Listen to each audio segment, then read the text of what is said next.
1994 সালের আজকের এই দিনেই অনুষ্ঠিত হয়েছিল মিস ওয়ার্ল্ড প্রতিযোগিতার 44তম আসর। দক্ষিণ আফ্রিকার সান সিটিতে অনুষ্ঠিত এই বৈশ্বিক সৌন্দর্য প্রতিযোগিতায় অংশ নিয়েছিলেন 87টি দেশের প্রতিযোগী। সবার প্রত্যাশা পেছনে ফেলে বিজয়ী হন ভারতের ঐশ্বরিয়া রাই। জ্যামাইকার লিসা হানা বিজয়ের মুহূর্তে 21 বছর বয়সী ঐশ্বরিয়ার মাথায় মুকুট পরিয়ে দেন।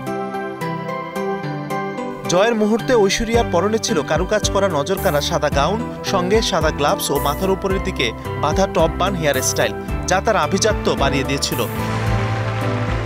চূড়ান্ত পর্বে ঐশ্বরিয়াকে প্রশ্ন করা হয়েছিল একজন মিস ওয়ার্ল্ডের মধ্যে কি কি গুণ থাকা উচিত। অনেকেই মনে করেন তার দেওয়া উত্তরটি তাকে সে বছর এই খেতাব এনে দেয়।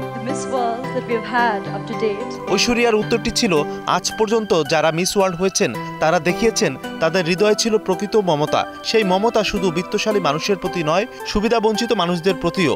জাতি, দেশ বা গায়ের রঙের ভেদাভেদ ভুলে মানুষের পাশে দাঁড়ানোর মনোভাবই একজন সত্যিকারের মিস ওয়ার্ল্ডের গুণ হওয়া উচিত। মিস ওয়ার্ল্ড 1994 সালের স্মৃতিচারণমূলক একটি ভিডিওতে ঐশ্বরিয়া জানিয়েছিলেন, বিশ্বমঞ্চে নিজের দেশের প্রতিনিধিত্ব করা ছিল এক অসাধারণ অভিজ্ঞতা।